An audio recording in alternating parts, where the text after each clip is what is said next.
Fisiología de Guyton, capítulo 1. Organización funcional del cuerpo humano y control del medio interno.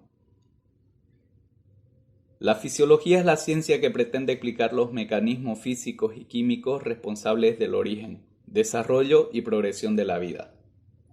Cada tipo de vida, desde el virus más simple hasta el árbol más grande o el complicado ser humano, posee sus propias características funcionales, por lo que la mayoría de las funciones fisiológicas pueden separarse en fisiología vírica, fisiología bacteriana, fisiología celular, fisiología vegetal, fisiología de los invertebrados, fisiología de los vertebrados, fisiología de los mamíferos, fisiología humana y muchas otras subdivisiones.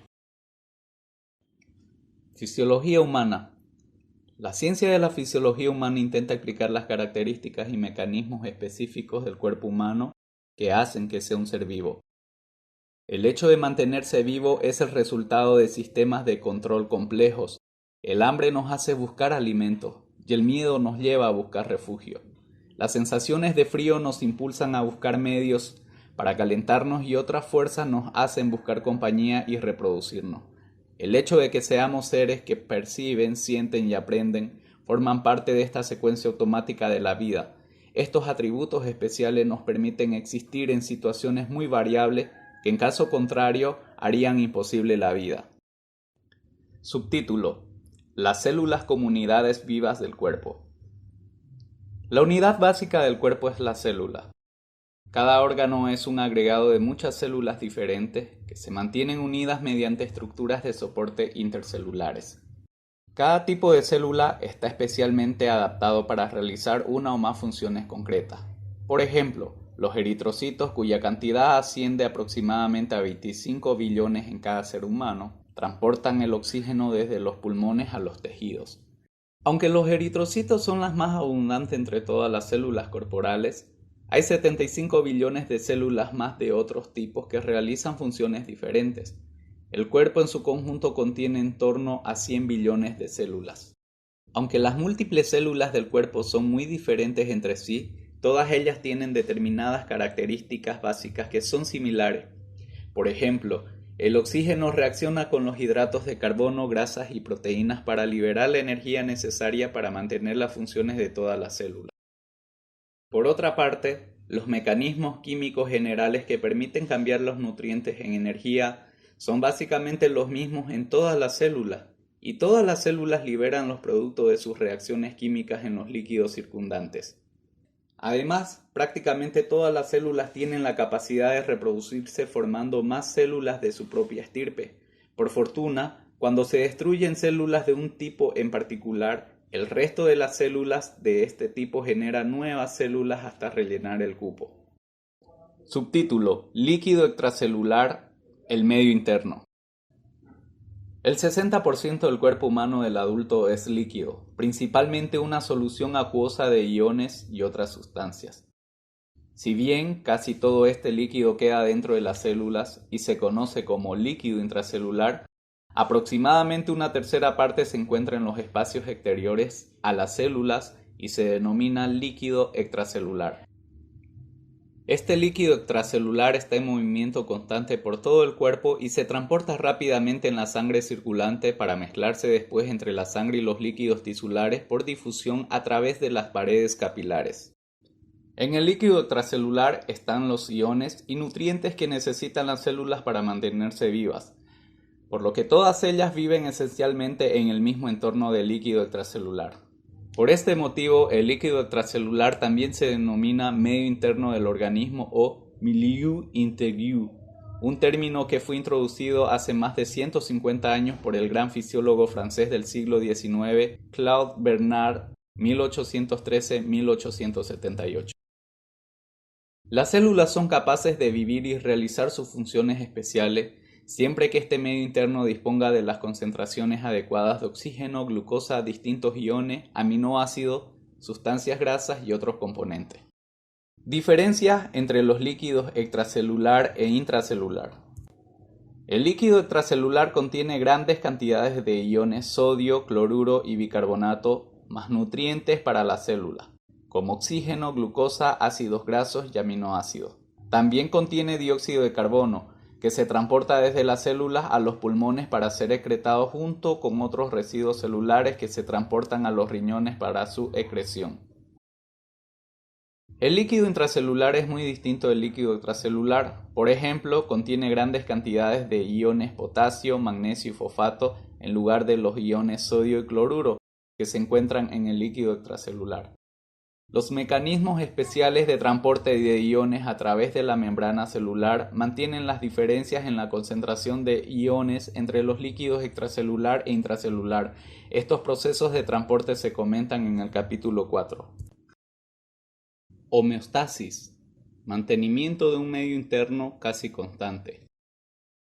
En 1929, el fisiólogo estadounidense Walter Cannon, 1871-1945, acuñó el término homeostasis para referirse al mantenimiento de unas condiciones casi constantes del medio interno. Esencialmente, todos los órganos y tejidos del organismo realizan funciones que colaboran en el mantenimiento de estas condiciones relativamente constantes. Por ejemplo, los pulmones aportan el oxígeno al líquido extracelular para reponer el oxígeno que utilizan las células. Los riñones mantienen constantes las concentraciones de iones y el aparato digestivo aporta los nutrientes. Los diversos iones, nutrientes, productos de desecho y otros componentes del organismo están regulados normalmente dentro de un intervalo de valores. No poseen valores fijos. Para algunos de estos componentes, el intervalo en cuestión es extremadamente reducido. Por ejemplo, las variaciones en la concentración de iones hidrógeno en la sangre se sitúan por lo general por debajo de 5 nanomoles por litro. La concentración de sodio en sangre está también estrechamente regulada y varía en general en unos milimoles por litro, aun cuando existan cambios importantes en la ingestión de sodio.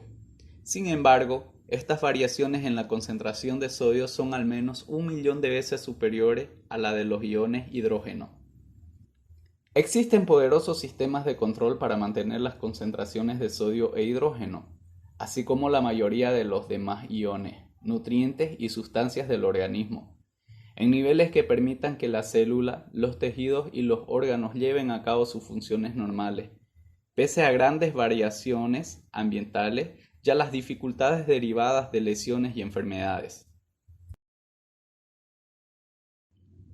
Gran parte de este texto está dedicado a la forma en que cada órgano o tejido contribuye a la homeostasis.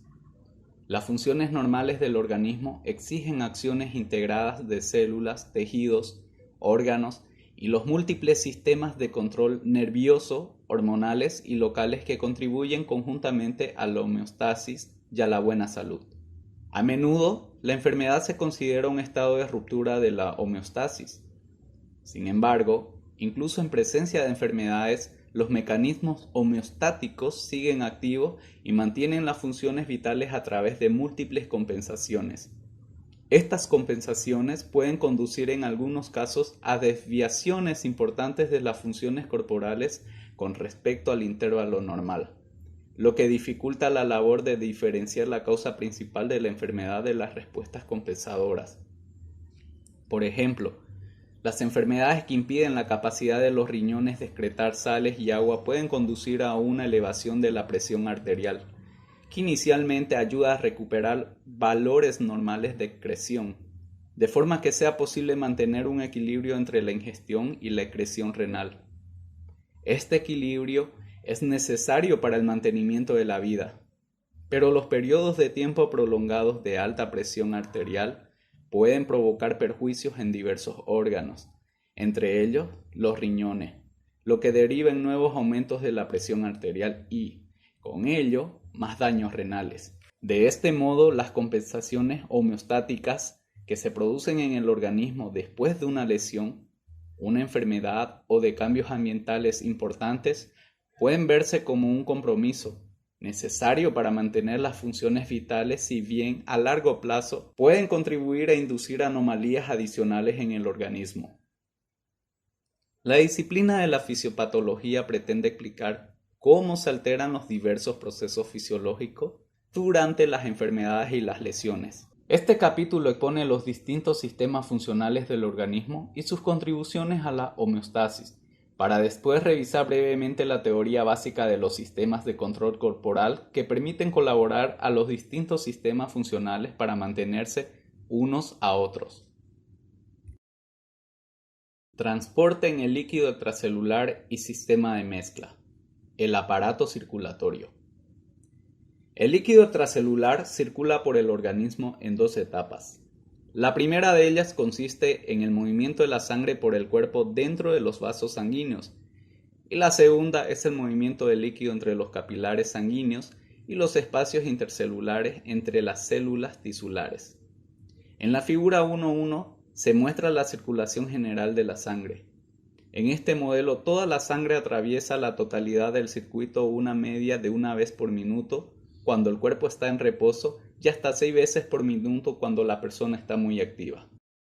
A medida que la sangre atraviesa los capilares sanguíneos se produce también un intercambio continuo de líquido extracelular entre la porción del plasma de la sangre y el líquido intersticial que rellenan los espacios intercelulares, proceso que se muestra en la figura 1.2. Las paredes de los capilares son permeables a la mayoría de las moléculas del plasma sanguíneo, con la excepción de las proteínas plasmáticas, que son demasiado grandes para pasar con facilidad a través de los capilares. Por tanto, grandes cantidades de líquido y sus componentes disueltos difunden yendo y viniendo entre la sangre y los espacios tisulares, como demuestran las flechas. Este proceso de difusión se debe al movimiento cinético de las moléculas en el plasma y en el líquido intersticial, es decir, el líquido y las moléculas disueltas están en movimiento continuo y van dando tumbos en todas las direcciones dentro del plasma y el líquido en los espacios intercelulares, además de atravesar los poros capilares. Pocas células se encuentran a más de 50 micras de un capilar, lo que garantiza la difusión de casi cualquier sustancia desde el capilar hacia la célula en pocos segundos. Es decir, que el líquido extracelular de cualquier zona del organismo, tanto en el plasma como en el líquido intersticial, se está mezclando continuamente, manteniendo la homogeneidad del líquido extracelular en todo el organismo. Origen de los nutrientes en el líquido extracelular. Aparato respiratorio. En la figura 1.1 se muestra que cada vez que la sangre atraviesa el organismo, también fluye por los pulmones y capta el oxígeno a través de los alvéolos, adquiriendo el oxígeno que necesitan las células. La membrana que separa los alvéolos y la luz de los capilares pulmonares, la membrana alveolar, tiene un grosor de tan solo 0.4 a 2 micras, y el oxígeno difunde rápidamente por el movimiento molecular a través de esta membrana para entrar en la sangre. Aparato digestivo. Una gran porción de la sangre que bombea al corazón también atraviesa las paredes del aparato digestivo, donde se absorben los distintos nutrientes, incluidos los hidratos de carbono, los ácidos grasos y los aminoácidos, desde el alimento ingerido hacia el líquido extracelular de la sangre. Hígado y otros órganos que realizan principalmente funciones metabólicas. No todas las sustancias absorbidas del aparato digestivo pueden usarse tal como las células las absorben, y el hígado es el encargado de cambiar la composición química de muchas de ellas, para convertirlas en formas más utilizables, mientras que otros tejidos corporales, los adipocitos, la mucosa digestiva, los riñones y las glándulas endocrinas modifican o almacenan las sustancias absorbidas hasta que son necesitadas. El hígado elimina también ciertos residuos producidos en el cuerpo y las sustancias tóxicas que se ingieren. Aparato locomotor. ¿De qué forma contribuye el aparato locomotor a la homeostasis? La respuesta es evidente y sencilla. Si no fuera por los músculos, el organismo no podría desplazarse para obtener los alimentos que se necesitan para la nutrición. El aparato locomotor también permite la movilidad como protección frente al entorno, sin la cual todo el organismo, incluidos sus mecanismos homeostáticos, sería destruido. Eliminación de los productos finales metabólicos. Eliminación del dióxido de carbono en los pulmones. Al mismo tiempo que la sangre capta el oxígeno en los pulmones, se libera el dióxido de carbono desde la sangre hacia los alvéolos, y el movimiento respiratorio de aire que entra y sale de los pulmones transporta el dióxido de carbono hacia la atmósfera. El dióxido de carbono es el más abundante de todos los productos del metabolismo. Riñones. Con el paso de la sangre a través de los riñones se eliminan del plasma la mayoría de las sustancias que, además del dióxido de carbono, las células ya no necesitan, como son los distintos productos finales del metabolismo celular, como la urea y el ácido úrico, y el exceso de iones y agua de los alimentos que podrían acumularse en el líquido extracelular. Los riñones realizan su función filtrando primero una gran cantidad de plasma a través de los capilares de los glomérulos hacia los túbulos y reabsorbiendo hacia la sangre las sustancias que necesita el organismo, como la glucosa, los aminoácidos, cantidades apropiadas de agua y muchos de los iones, la mayoría de las demás sustancias que el organismo no necesita, en especial los productos de desechos metabólicos, como la urea, se reabsorben mal y atraviesan los túbulos renales hacia la orina. Aparato digestivo. El material no digerido que entra en el aparato digestivo y algunos productos residuales del metabolismo se eliminan en las heces. Hígado. Entre las funciones del hígado se encuentra la detoxificación o eliminación de numerosos fármacos y productos químicos que se ingieren. El hígado secreta muchos de estos residuos en la bilis para su eliminación ulterior en las heces. Regulación de las funciones corporales. Sistema nervioso. El sistema nervioso está compuesto por tres partes principales: la porción de aferencia sensitiva, el sistema nervioso central o porción integradora y la porción eferente motora. Los receptores sensitivos detectan el estado del cuerpo o de su entorno. Por ejemplo, los receptores de la piel nos alertan de que un objeto ha tocado la piel en cualquier punto. Los ojos son órganos sensitivos que nos aportan una imagen visual del entorno y los oídos también son órganos sensitivos. El sistema nervioso central está formado por el cerebro y la médula espinal. El cerebro almacena información, genera los pensamientos, crea la ambición y determina las reacciones que debe manifestar el cuerpo en respuesta a las sensaciones para, a continuación, transmitir las señales apropiadas a través de la porción motora eferente del sistema nervioso para llevar a cabo los deseos del sujeto. Un segmento importante del sistema nervioso es el sistema nervioso autónomo o neurovegetativo, que funciona a escala subconsciente y controla muchas de las funciones de los órganos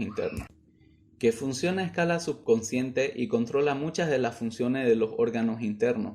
Como la función de bomba del corazón, los movimientos del aparato digestivo y la secreción en muchas de las glándulas corporales.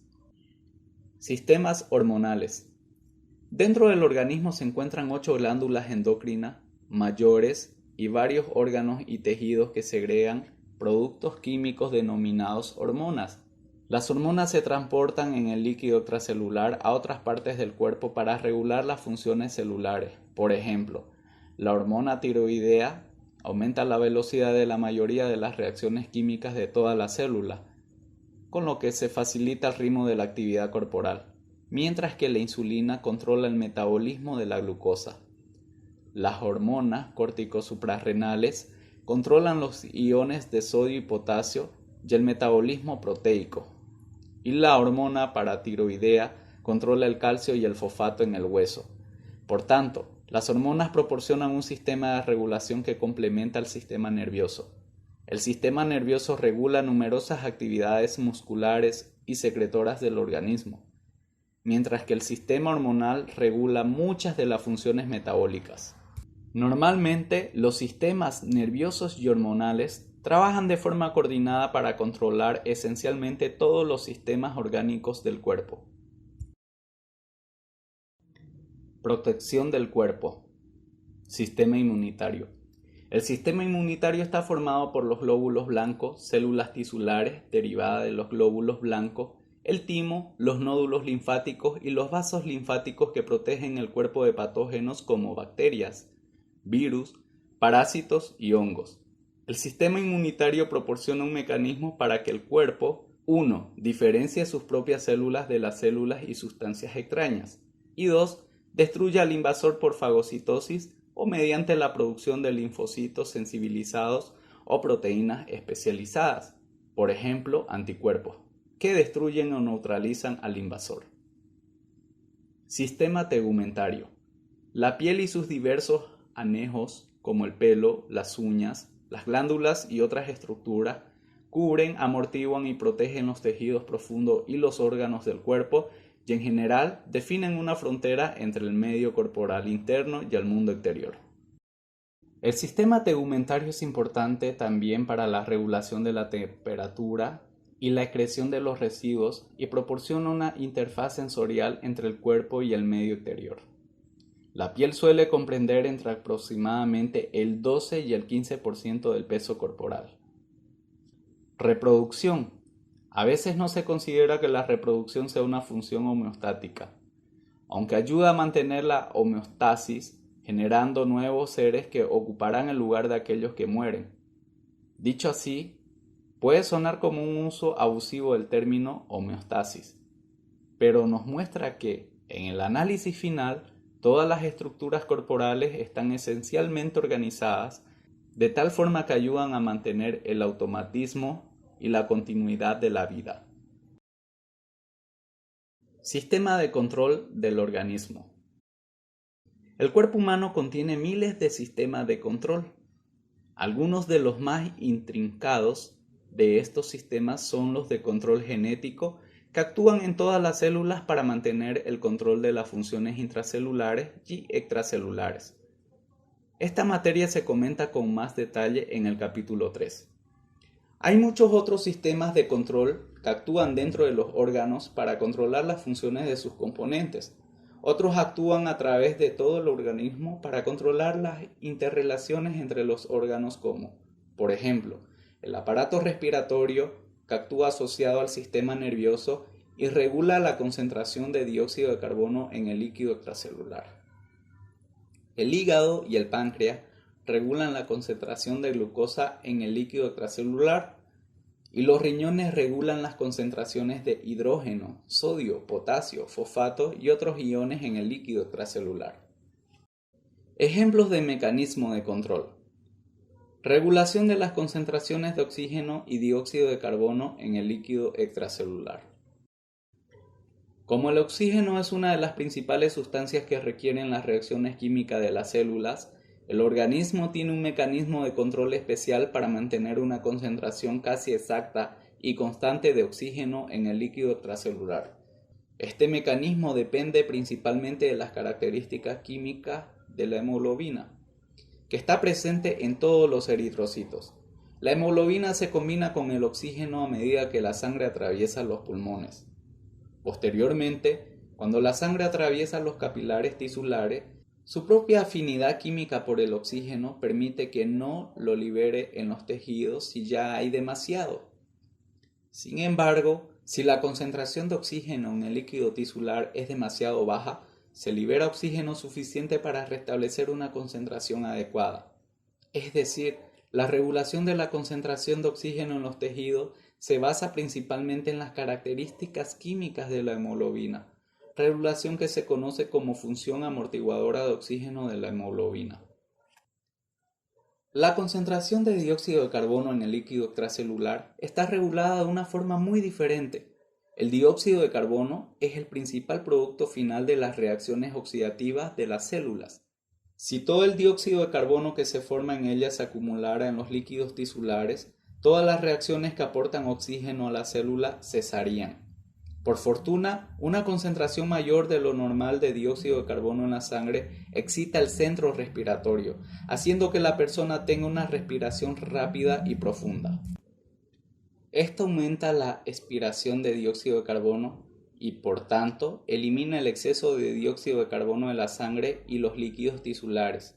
Este proceso continúa hasta que la concentración vuelve a la normalidad. Regulación de la presión arterial. Hay varios sistemas que contribuyen a la regulación de la presión arterial. Uno de ellos, el sistema de vasoreceptores, es un ejemplo sencillo y excelente de un mecanismo de control de acción rápida. Figura 1.3. En las paredes de la zona en que se bifurcan las arterias carótidas en el cuello y también en el callado aórtico en el tórax, se encuentran muchos receptores nerviosos denominados vasoreceptores, que se estimulan cuando se estira la pared arterial. Cuando la presión arterial es demasiado elevada, los vasoreceptores envían descargas de impulsos nerviosos al bulbo raquídeo cerebral, que es donde estos impulsos inhiben el centro vasomotor y, a su vez, disminuyen el número de impulsos transmitidos desde el centro vasomotor a través del sistema nervioso simpático hacia el corazón y los vasos sanguíneos. La ausencia de estos impulsos hace que disminuya la actividad de bomba en el corazón y también produce una dilatación de los vasos sanguíneos periféricos, lo que permite aumentar el flujo de sangre a través de ellos. Ambos efectos hacen que la presión arterial disminuya y tienda a recuperar sus valores normales. Por el contrario, el descenso de la presión arterial por debajo de lo normal relaja los receptores de estiramiento y hace que el centro vasomotor se vuelva más activo de lo habitual, con lo que se provoca vasoconstricción y un aumento de la acción de la bomba cardíaca. Así, el descenso en la presión arterial conlleva también una elevación hasta alcanzar la normalidad. Valores normales y características físicas de los principales componentes del líquido extracelular. En la tabla 1.1 se enumeran algunos de los componentes más importantes del líquido extracelular y sus características físicas, junto con sus valores normales, los intervalos de normalidad y los límites máximos que no llegan a provocar la muerte. Obsérvese que el intervalo normal de cada uno de ellos es muy estrecho. Los valores fuera de estos intervalos suelen deberse a una enfermedad, una lesión u otros problemas importantes en el medio. Lo más importante es conocer los límites por encima de los cuales estas alteraciones provocan la muerte. Por ejemplo, un aumento de la temperatura del organismo de tan solo 7 grados Celsius por encima de la normalidad provoca un ciclo vicioso en el que aumenta el metabolismo celular y se destruyen las células. Obsérvese también el estrecho intervalo del equilibrio ácido-básico en el organismo, con un valor normal de pH de 7.4 y con valores mortales tan solo a 0.5 unidades a cada lado de la normalidad. Otro factor importante es la concentración del ion potasio, porque siempre que disminuya a menos de 1/3 de la normalidad, es probable que la persona quede paralizada debido a que los nervios ya no pueden transportar las señales. Por el contrario, cuando la concentración del ion potasio aumenta 2 o más veces por encima de lo normal, es probable que el músculo cardíaco esté muy deprimido. Además, cuando la concentración del ion calcio se reduce a la mitad de la normalidad, aparecen contracciones tetánicas de los músculos de todo el cuerpo por la generación espontánea de un número excesivo de impulsos nerviosos en los nervios periféricos. Cuando la concentración de glucosa disminuye por debajo de la mitad de lo normal, se desarrolla una irritabilidad mental extrema y en ocasiones incluso aparecen convulsiones. Estos ejemplos deberían bastar para apreciar el importante valor, incluso la necesidad del gran número de sistemas de control que mantienen el buen funcionamiento del organismo. Ante la ausencia de cualquiera de ellos puede producirse una disfunción grave del organismo e incluso la muerte. Características de los sistemas de control. Los ejemplos mencionados de los mecanismos de control homeostáticos son solo algunos de los muchos miles que actúan en el organismo y todos ellos poseen algunas características comunes que se exponen en la presente sección. Retroalimentación negativa de la mayoría de los sistemas de control. La mayoría de los sistemas de control del organismo actúan mediante una retroalimentación negativa, que podemos comprender mejor si revisamos algunos de los sistemas de control homeostáticos que hemos mencionado. Al hablar de la regulación de la concentración del dióxido de carbono, la ventilación pulmonar aumenta cuando dicha concentración se eleva en el líquido extracelular. A su vez, el aumento de la ventilación pulmonar disminuye la concentración de dióxido de carbono en el líquido extracelular porque los pulmones expiran cantidades mayores de dióxido de carbono del organismo. En otras palabras, la concentración elevada de dióxido de carbono inicia una serie de sucesos que disminuyen la concentración hacia la normalidad, lo que es una señal negativa para iniciar el estímulo.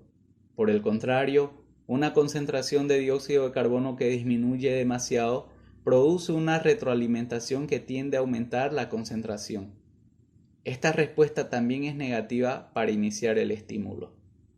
En cuanto a los mecanismos que regulan la presión arterial, una presión arterial elevada provoca una serie de reacciones que favorecen el descenso de la presión o unas presiones bajas provocan una serie de reacciones que favorecen la elevación de la presión. En ambos casos, estos efectos son también negativos con respecto al estímulo que inició la reacción. Por tanto, en general, si algún factor se vuelve excesivo o deficiente, un sistema de control inicia una retroalimentación negativa que consiste en una serie de cambios que devuelven ese factor hacia un determinado valor medio, con lo que se mantiene la homeostasis. Ganancia de un sistema de control. El grado de eficacia con el que un sistema de control mantiene las condiciones constantes está determinado por la ganancia de la retroalimentación negativa. Por ejemplo, supongamos que se transfiere un gran volumen de sangre a una persona cuyo sistema de control de la presión en los vasoreceptores no está funcionante y que su presión arterial se eleva de un valor normal de 100 milímetros de mercurio hasta 175 milímetros de mercurio. Supongamos entonces que el mismo volumen de sangre se inyecta a la misma persona cuando el sistema de vasoreceptores está funcionando correctamente y que esta vez la presión arterial aumenta solo 25 milímetros de mercurio. Es decir, el sistema de control por retroalimentación ha provocado una corrección de menos 50 milímetros de mercurio. Es decir, desde 175 milímetros de mercurio hasta 125 milímetros de mercurio. Queda un incremento de la presión de más 25 milímetros de mercurio, que se conoce como error, lo que significa que el sistema de control no tiene una eficacia del 100% para prevenir los cambios. La ganancia del sistema se calcula utilizando la fórmula siguiente: ganancia igual a corrección sobre error. Es decir, en el ejemplo del sistema de vasoreceptores la corrección es de menos 50 milímetros de mercurio y el error que persiste es de más 25 milímetros de mercurio. Por tanto, la ganancia del sistema de vasoreceptores de esa persona en cuanto al control de la presión arterial es de menos 50 dividido por más 25 o menos 2. Es decir, un trastorno que aumente o disminuya la presión arterial tiene un efecto de tan solo un tercio de lo que ocurriría si no actuara el sistema de control.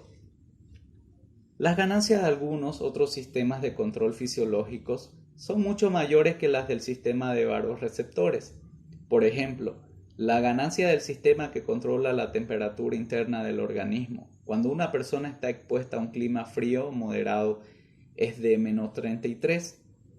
De lo que se deduce que el sistema de control de la temperatura es mucho más eficaz que el sistema de control de la presión mediante vasoreceptores. La retroalimentación positiva a veces provoca círculos viciosos y la muerte. ¿Por qué la mayoría de los sistemas de control del organismo actúan utilizando una retroalimentación negativa y no una retroalimentación positiva?